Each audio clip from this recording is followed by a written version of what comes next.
Welcome back, everybody.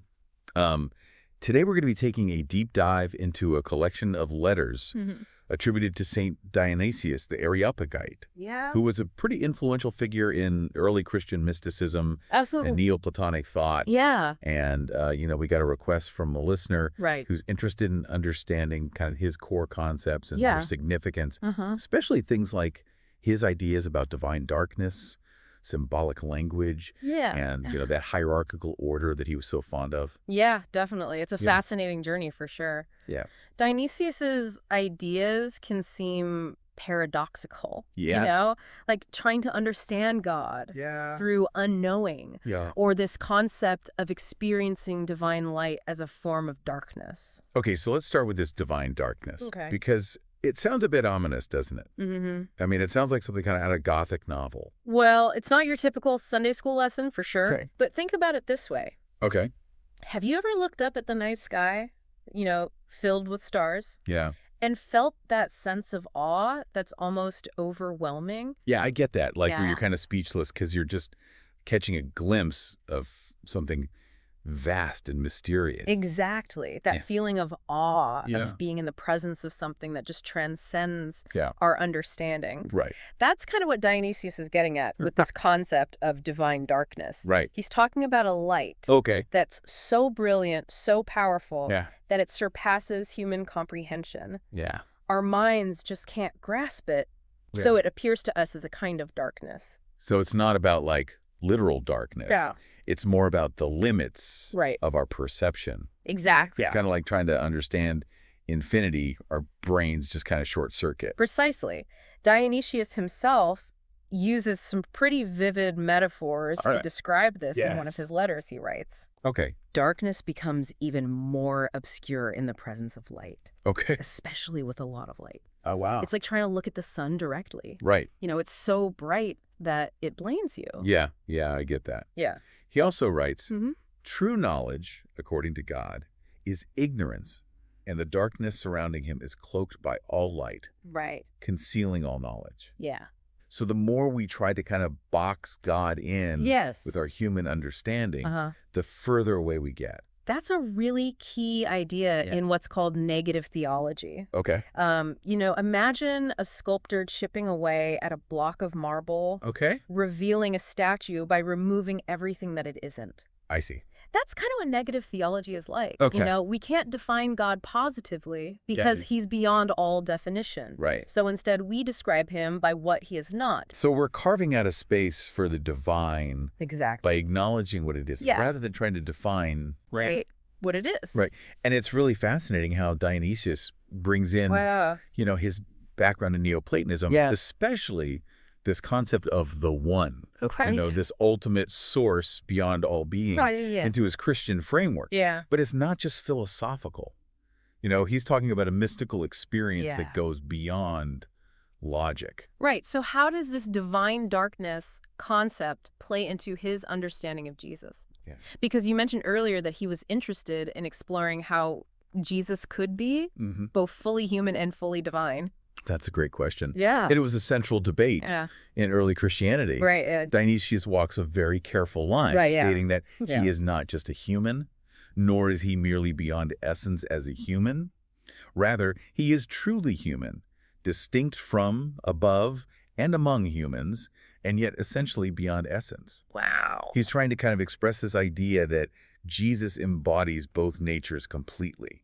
It's a tricky concept. And it must have been even more challenging to explain I know. back then, Yeah. when theological debates could get Yeah, absolutely. pretty heated. This debate led to major councils. Yeah. Like the Council of Chalcedon, Yeah. where church leaders tried to solidify this Ah. doctrine of Christ's dual nature. Right. And Dionysius was writing right in the middle Wow. of this theological whirlwind. So he was really trying to kind of Yeah. strike a balance here. Exactly. He even uses these interesting examples to Yeah. illustrate this idea, like the virgin birth or Jesus walking on water, Yes. events that seem to defy our Right. normal understanding of the world. Exactly. These events point to something Yeah. beyond human capabilities, Yeah. these glimpses of the divine kind of breaking through. Yeah, it's like those moments in a movie where the special effects kick in. Oh, I like that. and you're suddenly transported to another world. That's a great way to put it. And it helps explain why this idea of God becoming human, Yeah. experiencing our world, Right. has been so powerful for people across the centuries. Okay, so we've got this idea of God who's beyond our grasp, Yeah. shrouded in divine darkness. Mm-hmm. And then we have Jesus, Yeah. this bridge between the divine and human realms. Yes. But how does Dionysius even begin to communicate these complex concepts? Right. He must have been a pretty talented writer. Oh, he was. And he understood the limitations of Yeah. language when trying to express such profound ideas. Yeah. And that's why he relied so heavily on symbolic language, Right. using metaphors and imagery Yeah. to point towards those truths Yeah. that are hard to grasp directly. It's like those Where's Waldo pictures Oh, where you have to kind of search for the hidden figures. Right. He's giving us clues. Yeah, Not a complete roadmap. precisely. Yeah. Think about, abstract concepts like love or justice. Yeah. We can define them, right? But those definitions never fully capture Yeah. the depth of human experience. Right. We need stories, we need poems, we need art Yeah. to help us kind of feel their weight, Yeah. their complexity. So Dionysius is doing something similar Exactly. with these theological ideas. Yes. He's using symbols and metaphors to evoke those deeper levels of meaning. Exactly. And he does this masterfully Yeah. throughout his letters. Yeah. For example, he talks about this house of wisdom with 7 pillars, Right. this metaphor that points towards the different paths Right. and levels of spiritual understanding. Yeah, it's making me think of how we still use metaphors today Yeah. to explain complex ideas. Well, Like that's- when we talk about climbing the corporate ladder Right. or being stuck in a rut, Right. those kind of things. These metaphors help us Yeah. grasp abstract concepts Yeah. in a more tangible way. Yeah. And Dionysius was a master of this symbolic language. So he was pulling from all these different Right. sources for Yeah. these metaphors. He uses biblical imagery like light, fire, food, and drink, Okay. but he also draws from philosophical concepts Right. and even ideas from the mystery religions of his time. Okay, so we have divine darkness, Mm-hmm. we have the dual nature of Jesus, and we have this kind of rich tapestry of symbols. Yeah, It's a lot to take in. it is. But there's another element of his thinking that we haven't touched on yet, Okay. and that's his emphasis on hierarchy. Ah, yes. Yeah. That's a crucial part of his worldview. Right. And it's something that can be Yeah. challenging for modern audiences to understand. Right, because it sounds, when you hear that word, it sounds kind of rigid Yes. and maybe a bit elitist even. It's definitely a product of its time. Right. But it's important to remember that for Dionysius, hierarchy wasn't about power or control in the way we often think of it today. Okay. It was about reflecting the order Okay. of the cosmos, the way that divine illumination flows down Yeah. from the highest realms Right. to the lowest. So it's like a cosmic chain of command. That's a good way to put it. Yeah. And within that hierarchy, Okay. priests had a crucial role, Okay. acting as guides for people Okay. seeking spiritual understanding. So they were kind of the interpreters Yeah. of the mysteries, Mhm. the ones who could kind of help people navigate Yes. this complex landscape of symbols Yes. and divine truths. Exactly. So it sounds like he had a pretty high view He did. of the priesthood. He did. But what about those who weren't priests? Right. Where did they fit in Yeah. to this cosmic hierarchy? That's a great question. Yeah. And it's something we'll explore further in the next part of our deep dive. Okay. We'll look at how Dionysius's ideas about hierarchy played out Okay. in the context of the early church. Right. And how he believed ordinary people could find their place in this grand cosmic order. So stay tuned for that. All right. Sounds good. All right. Okay. Okay. So we've been exploring this idea of a divinely ordained hierarchy with priests acting as guides for the rest of us. Mm-hmm. But, it's a concept that can feel a little rigid, maybe even a bit elitist to modern ears. I understand that. Yeah. Yeah, it's definitely a product of its time. Right.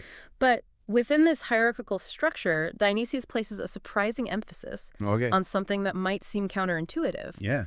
Gentleness and forgiveness. Really? That's interesting. Yeah. You wouldn't necessarily think that a guy who's so into cosmic order and hierarchy would be so focused on, Yeah. those qualities. It seems almost like a contradiction. Yeah, it does, doesn't it? It does. Yeah. But for Dionysius, gentleness and forgiveness aren't just like nice ideas. Right. They're essential for reflecting God's own love and mercy. So it's not just about following the rules or maintaining order for the sake of it. Right. It's about embodying divine qualities in our interactions with others. Precisely. And it aligns with the broader ethical teachings of early Christianity. Right. Think about the radical nature of Jesus's message. Okay. Loving your enemies, turning the other cheek. Right. It was complete departure from the prevailing eye for an eye mentality. Yeah, those teachings are powerful, but definitely not easy to put into practice. Yeah, they're not. So how did Dionysius himself embody these values? His letters must have some insights into how he actually lived this out. He does. Yeah. Remember that letter where he rebukes Demophilus for being too harsh with a repentant sinner? Yeah, right. Dionysius reminds him that true spiritual leadership should be rooted in compassion and understanding. That's a great example. Yeah. It really highlights how he connects these mystical ideas to everyday actions. Forgiveness wasn't just an abstract concept for him. It had real-world implications. Absolutely. Yeah. He even writes, for how could it not be right, I say, for the best to rejoice in the salvation of the lost and the life of the dead. Oh, wow. He's emphasizing the importance of celebrating Right. when someone turns away from their mistakes and chooses a better path. It's a beautiful thought. It is. That idea of rejoicing in someone's transformation is pretty amazing. Yeah. It's a far cry from that judgmental attitude that we often see. Absolutely. Yeah. It is a refreshing perspective. It is. And then there's the story of Carpus, Oh, yeah? the holy man, Oh, right. who has a vision where he's tempted to punish those who have wronged the church. The one where he's like practically calling down fire from heaven. Right. Not very gentle or forgiving. Not at all. So what happened there again? Well, Jesus appears in the vision, Okay. but instead of punishing the sinners, Yeah. he offers them mercy Okay. and a path back to the divine light. Okay. And then he directly rebukes Carpus Wow. for his lack of compassion. It's almost like a divine intervention, Yeah. reminding Carpus that his role isn't to judge and punish, but to offer guidance and support. That's a great way to put it. Yeah. And it reinforces that even those who are considered spiritually advanced, like Carpus, can sometimes lose sight of the importance of gentleness and forgiveness. It's a good reminder for all of us. It is. It is. So we've got this idea that spiritual leadership Right. involves guiding others with compassion and understanding. Mm-hmm. But what about those of us who aren't aspiring to be mystical priests? Right. How can we cultivate these qualities in our own lives, Good question. especially when we've been wronged or hurt? Dionysius provides some practical advice for that as well. Yeah. He emphasizes the importance of self-reflection, Okay. of managing our own anger and desires before trying to fix everyone else's problems. So it's like, put on your own oxygen mask first before assisting others. Exactly. You can't offer genuine compassion if you're consumed Yeah. by your own inner turmoil. And he takes it a step further, connecting this inner work Yeah.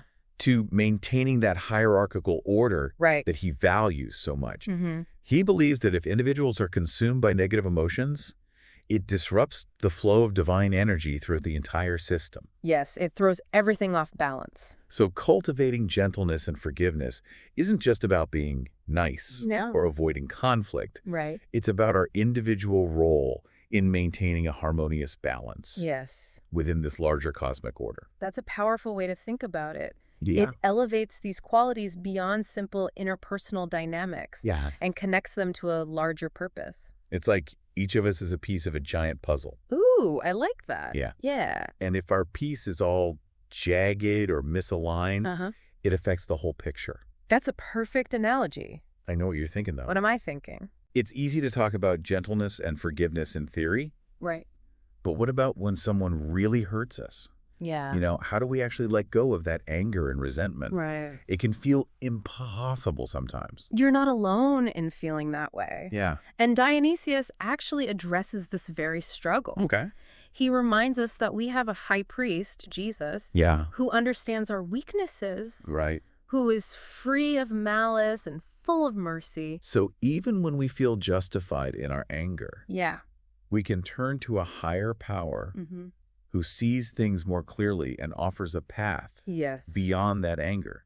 It's like tapping into a source of infinite forgiveness, a well that never runs dry. That's beautifully put. Yeah. And it gets to the heart of Dionysius's vision. He's not saying to ignore injustice or pretend everything is fine. Yeah. It's about trusting in a higher power that offers a way to transcend our limited human perspective, to move beyond anger and resentment towards a more compassionate way of being. It's like choosing to view the situation through a different lens. Exactly. One that allows for more understanding and empathy. Yeah, and that shift in perspective is powerful. Yeah. It can be transformative, both for ourselves and for our relationships. So we've explored this idea of gentleness and forgiveness as both a personal and a cosmic imperative, something that reflects divine qualities and contributes to the harmony of the universe. Yeah. It's a fascinating concept. It is. But I have to admit, I'm still grappling with this idea of hierarchy. Okay. It feels so at odds with our modern emphasis on equality and individual freedom. It's understandable that you feel that way. Yeah. Remember, Dionysius was writing in a very different time, right? Where hierarchy was deeply ingrained in society. Yeah. But even within this rigid structure, he's making this kind of radical claim about the importance of gentleness and forgiveness. Right. Qualities that often get overlooked in hierarchical systems. It's a good point. Yeah. It's like he's trying to infuse this potentially rigid system with a dose of compassion and understanding. Exactly. Yeah. But how does this hierarchy actually play out in the context of the early church? Yeah. What did it look like in practice? Well, Dionysius was very specific about roles and responsibilities within the church. He believed that certain individuals, by virtue of their spiritual development and training, were better equipped to guide others. Right, like a master craftsman passing on their skills to an apprentice. Yeah, so it's not about power for power's sake. No. But about recognizing different levels of expertise and experience. He saw the church as a body with many parts, each with its own function. Yeah. And he believed that maintaining this order was crucial for the health of the church and the spiritual well-being of its members.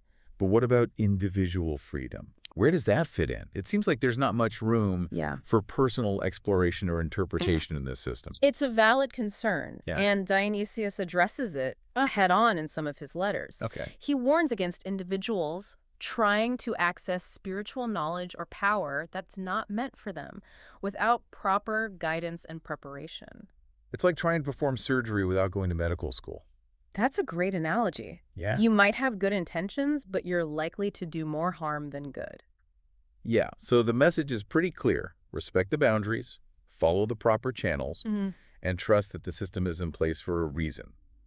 And while that might sound restrictive to us today, I think there's something to be said for acknowledging our limitations and seeking guidance from those who have more experience. Yeah, we do it all the time in other areas of life. We do. We go to doctors for medical advice. We hire mechanics to fix our cars. Yeah. So why wouldn't we approach spiritual matters with a similar humility? Exactly. Recognizing that we might not have all the answers. And it's not about blindly following authority or suppressing our own curiosity. Yeah. It's about finding wise teachers, mentors, those who can help us navigate this complex terrain. Right. It's like having a seasoned guide when you're hiking in unfamiliar territory. That's a perfect way to put it. Yeah. And I think that's a valuable lesson we can take from Dionysius. Right. Even if we don't agree with everything he says, he reminds us that there's wisdom in acknowledging our own limitations, in seeking guidance from those who have gone before us, and in approaching spiritual matters with a sense of humility and respect. So we've gone from this concept of divine darkness to the importance of gentleness and forgiveness, and now this idea of hierarchy as a way of maintaining order and facilitating spiritual growth. Right. It's a lot to take in, and I'm still trying to process it all. It is a lot to unpack. Yeah. And it's perfectly fine to feel challenged by some of these ideas. Yeah. But that's the beauty of exploring thinkers like Dionysius. Yeah. They push us to think beyond our comfort zones and wrestle with questions that are timeless and profound. And speaking of wrestling with big questions, there's another aspect of Dionysius's thinking that I kind of want to dive into. It's something that we've touched on throughout our conversation, but I think it deserves a deeper exploration. Okay. And that's his use of symbols and metaphors. Yes. His entire approach to symbolic theology. And that's a key to unlocking the richness and complexity of his work. Yeah. It's where the mystical and the practical, the divine and the human all come together. And it's something that can speak to us even today. It can. Across the centuries and cultural divides. Absolutely. It's a language that transcends time and place, connecting us to something deeper within ourselves and the universe. Well, listeners, I'm excited to delve into the fascinating world of Dionysian symbolism in our next segment. Yes. Get ready to decode those metaphors and unlock the secrets of this ancient mystical language. I love it. Okay, so we've journeyed through some pretty dense territory with Dionysius, divine darkness, hierarchy, gentleness as a spiritual force. But now let's shift gears a bit and really explore how he used symbols and metaphors. Yes. His symbolic theology is incredibly rich. And for Dionysius, symbols weren't just poetic flourishes. They were essential tools for conveying spiritual truth that defy normal language. So it's like he's saying, you know, I know humans love logic and reason, but some things are beyond those boundaries. So I'm going to give you these symbols to help you intuit the divine. That's a great way to put it. Think about trying to describe the feeling of falling in love. You could list all the physiological and psychological changes, but those wouldn't really capture the essence. You'd need metaphors, poetry, music, things that speak to a different part of our understanding. Exactly. Dionysius recognized that we need a different kind of language to engage with the divine. Something that speaks to our intuition and imagination. Okay, so what kind of symbols did he use? We've touched on a few, like the House of Wisdom and the overflowing cup. But I'm guessing there's a whole universe of them in his writings? Oh, absolutely. He draws from such a diverse range of sources, biblical imagery, philosophical concepts, even ideas from the mystery religions of his time. Give us some examples. What are some of the most striking or memorable ones? Oh, we've already discussed that image of divine intoxication, where encountering God is compared to being completely overwhelmed by joy and awe. It's about letting go of control, surrendering to something larger than yourself. That reminds me of those moments where you're listening to a piece of music and it just completely transports you. It's an emotional experience that goes beyond words. That's a great connection.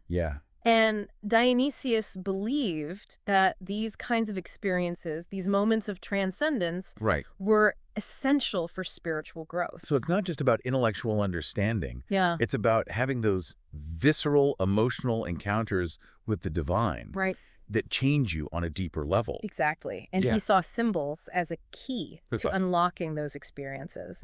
Remember how he emphasized the role of priests as guides for the people? Part of their role was to help people interpret the symbols, to uncover their hidden meanings. So it's not just about memorizing the metaphors or following rituals blindly. It's about actively engaging with the symbols, wrestling with their meanings, allowing them to spark something within us.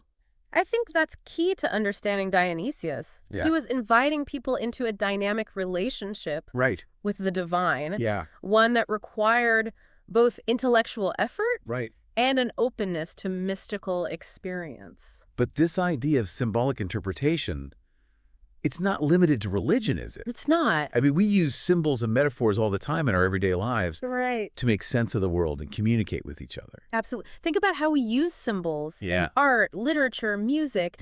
Even our dreams are full of symbolic language. It's like there's this whole other layer of communication happening beneath the surface. Exactly. A way of expressing things that can't be put into words directly. Dionysius was a master of that language, and he believed it was essential for understanding our relationship with the divine. So it's about cultivating that symbolic literacy, learning to read between the lines, to see the deeper meanings woven into the fabric of our experience. Well said. And it's a skill that can enrich our lives in countless ways, whether we're exploring ancient texts, appreciating a work of art, or simply trying to understand ourselves and the world around us. And on that note, we've come to the end of our deep dive into the world of St. Dionysius the Areopagite. It's been a journey. It has. It's been quite a journey. Yeah. From divine darkness to the transformative power of gentleness to this incredible tapestry of symbolic language. Dionysius has given us a lot to contemplate. He has. He has. So I hope everyone listening out there has enjoyed this deep dive. I hope so. I certainly have. Me too. It's been very enlightening. A lot to think about. And I'm sure we will be returning to his work in future episodes. Absolutely. But for now, I think we'll wrap it up. Okay. So until next time. Yes. Keep diving deep. Happy diving, everyone.